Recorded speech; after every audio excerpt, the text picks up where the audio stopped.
Tabarakalladzi biyadihil mulku wa huwa ala kulli syai'in qadir. Dari sini para ulama berselisih, berapakah tingkatan penghuni surga di akhirat kelak?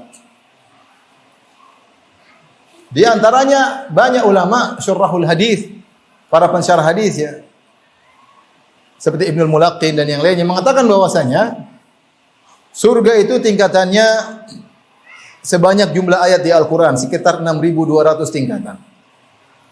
Dalilnya dalam satu hadis Rasulullah SAW berkata, yuqalu li sahibil Quran, dikatakan kepada orang pemerhati Al-Quran, apakah dia hafal Quran atau dia mengajar Al-Quran, intinya dia pemerhati Al-Quran.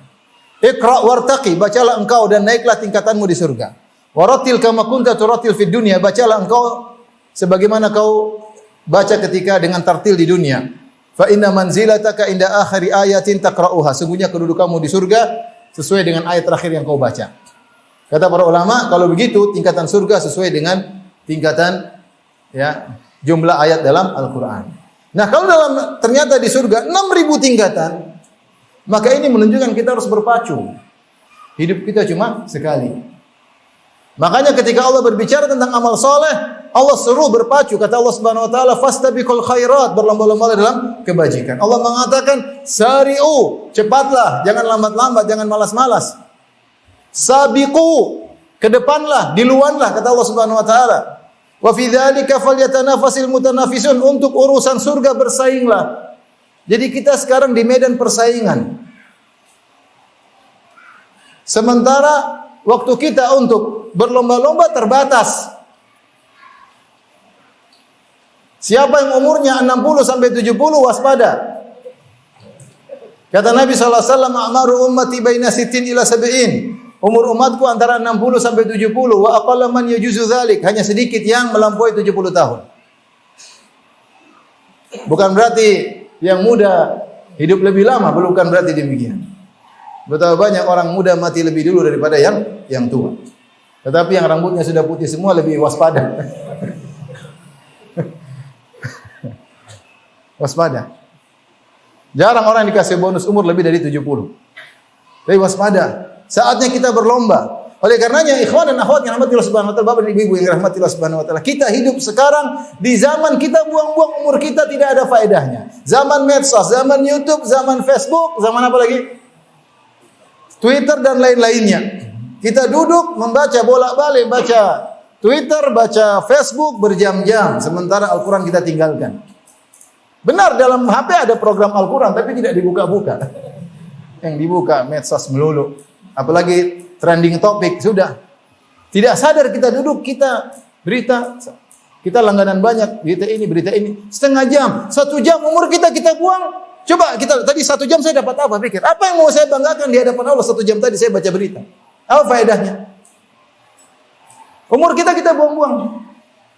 Coba 1 jam tadi kita buat berbakti sama orang tua, buat bercanda sama istri, buat peluk anak-anak, pahala. Ini istrinya taruh di samping kanan. Kalau ada yang 2, taruh sebelah kiri. Anak-anak taruh di belakang, kemudian dia duduk nonton berita-berita, buang-buang umur, lihat maksiat, lihat perempuan terbuka auratnya. Nonton berita, emang pembawa berita berjilbab syar'i? Ada pembawa berita berjilbab syar'i enggak? Hah? Kok tahu enggak ada? Gitulah. Makanya ketika kita mengingat bahwasanya di surga bertingkat-tingkat, kita termotivasi. Ya ikhwan, ya akhwat, ikhwan sekalian, laki-laki. Satu lirikan mata, baik kita tundukkan atau kita lepaskan, punya pengaruh terhadap kita di akhirat kelak. Allah berfirman, "Kullil mu'minina yaghuddu min absarihim." Katakanlah kepada orang beriman untuk menundukkan pandangan mereka. Di depan kita mungkin ada wanita cantik, tergantung kita melotot atau enggak. Kalau kita tundukkan, Masya Allah, surga naik, tingkatan naik. Kalau kita melotot, tergantung melototnya berapa lama.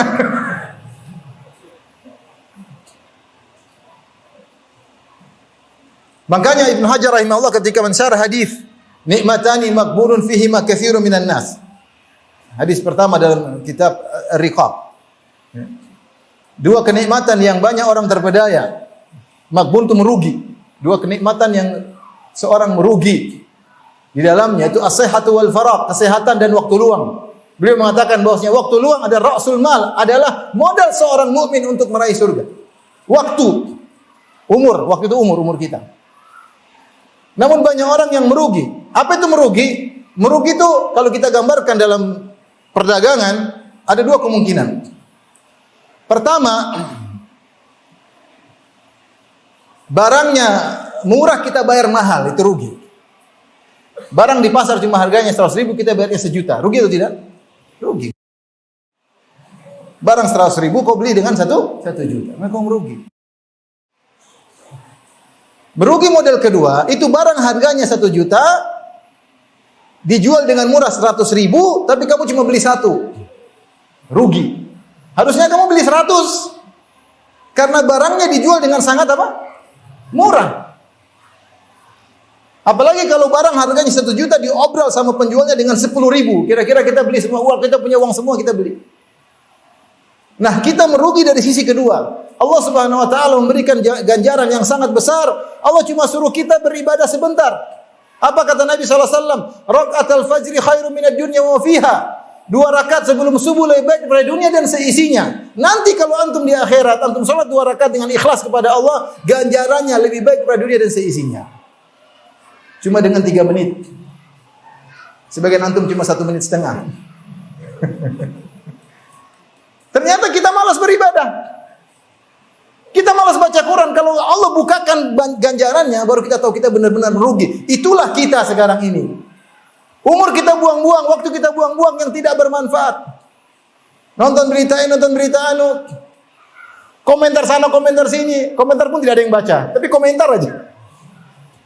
Mending kalau komentarnya dibaca, nggak ada yang baca. Buang-buang umur. Oleh karenanya saatnya kita mulai sadar, ikhwan dan akhwat yang dirahmati Allah Subhanahu wa taala. Menata diri kita, jangan sampai ada umur kita yang terbuang. Sedetik pun jangan terbuang. Usahakan semuanya bermanfaat. Usahakan semuanya bermanfaat. Tidak ada umur yang kita buang. Entah kita sedang berzikir, entah sedang kita ngobrol sama istri, menyenangkan istri dapat pahala atau tidak? Bapak-bapak ragu ya, saya ulangi.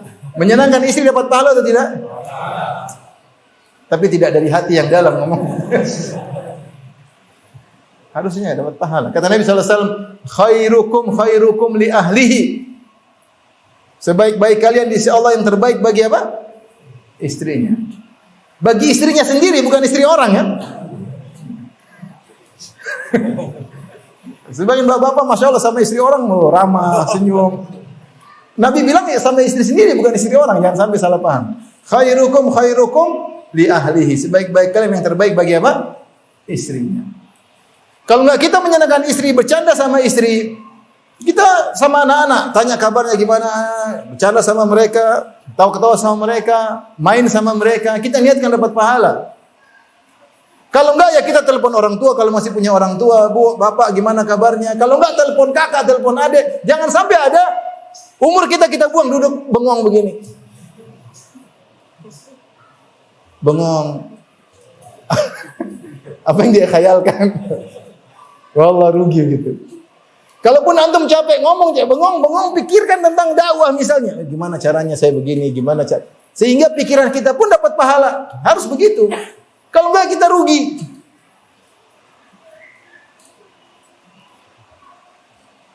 Nah, ini sekedar motivasi buat saya pribadi dan juga kepada ikhwan dan akhwat yang rahmatillah subhanahu wa ta'ala. Jangan kita sangka bahwa ibadah itu ya baca Quran doang, salat sunnah, tidak, banyak yang bisa kita lakukan beribadah. Semua perbuatan duniawi kalau kita niatkan karena mencari wajah Allah dapat pahala.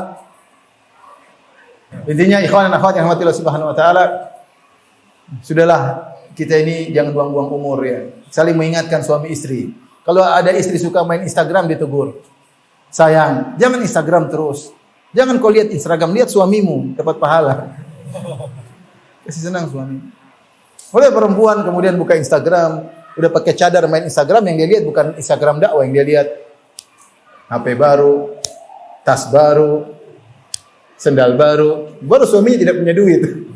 Tahu diri lah. Kalau suaminya punya duit, oke lah. Ini suaminya nggak punya duit, yang dilihat barang-barang mewah. Nanti lihat berita artis, Gimana ya? Berita artis. Sebagian ikhwan subhanallah penampilannya ini, tapi begitu saya tanya, Ustaz ada berita ini, saya tanya dia detailkan, oh ceritanya begini Ustaz, begini, wih, Masya Allah, ini kasusnya begini, wih, kok tahu detail-detail sebenarnya? Ini dari mana ya? Enggak mungkin dia tahu detail kecuali dia menelaah. Nah, ini buang-buang umur. Makanya karena ikhwan dan akhwat, kita ini enggak tahu tiba-tiba dipanggil oleh Allah, umur kita tidak tahu sampai kapan. Maka kita semua berlomba untuk beramal kebajikan. Ingat, masing-masing kita surganya masing-masing. Jangan seorang istri mengatakan tenang suami saya soleh, nanti insya Allah saya juga. Tidak ada ya. Masing-masing. Kalau suami pun beri syafaat harus dengan izin Allah Subhanahu wa taala. Ya, jangan juga kemudian seorang laki mengatakan, "Nah, istri saya salehah suka doain saya." Tidak. Masing-masing, kita masing-masing di hadapan Allah Subhanahu wa taala. Demikian